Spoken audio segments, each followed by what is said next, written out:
அழகான பெண்களின் புகைப்படங்களை டெலிகிராம் குரூப்புகளில் அனுப்பி பாலியல் ஆசையை தூண்டி அவர்களை தனிமையில் வரவைத்து பணம் பறிக்கும் சம்பவங்கள் கடந்த காலங்களில் ஏராளமாக நடந்து கொண்டுதான் இருக்கிறது.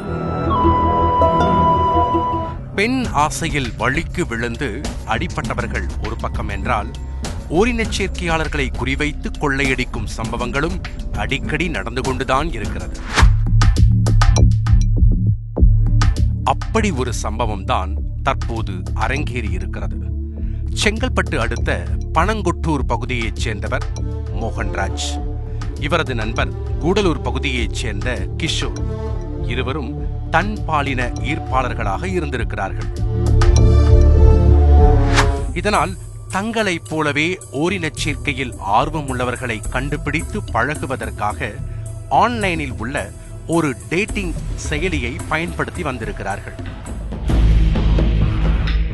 ஓரினச் சேர்க்கை பழக்கமுடைய ஆண்கள் அதிகமாக உலாவும் அந்த டேட்டிங் ஆப்பில் தங்களுக்கு பிடித்தவர்களின் ப்ரொஃபைலை தேர்ந்தெடுத்து இருவரும் பழகி வந்த நிலையில்தான் பேரமனூரைச் சேர்ந்த லோகநாதன் அறிமுகமாகி இருக்கிறார்.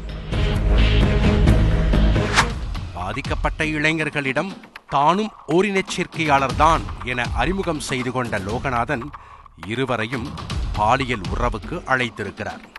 இதேபோல அடிக்கடி இருவரும் டேட்டிங் செய்திருப்பதால் லோகநாதன் சொன்னதை நம்பிய இளைஞர்கள் அவர் வரச் சொன்ன இடத்திற்கு சென்றிருக்கிறார்கள். அப்போது லோகநாதனோடு மேலும் சிலர் இருப்பதை பார்த்து இருவரும் அதிர்ந்து போக, அதற்குள் அந்த கும்பல் அந்த இளைஞர்களை வலுக்கட்டாயமாக ஒரு பாழடைந்த பங்களாவுக்குள் இழுத்துச் சென்றிருக்கிறார்கள். அதன் பிறகு இருவரையும் தாக்கி மிரட்டியதோடு அவர்களிடமிருந்த செல்போன், நகை, பணம் ஆகியவற்றை கொள்ளையடித்துச் சென்றிருக்கிறார்கள்.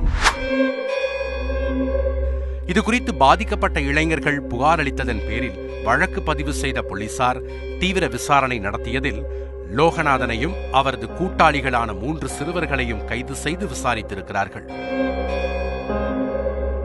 அப்போதுதான் இந்த கும்பல் பணம் பறிக்க இந்த மோசடி வேலையை ஃபுல் டைம் ஜாபாக செய்து வந்திருக்கிறார்கள் என்பது தெரிய வந்திருக்கிறது.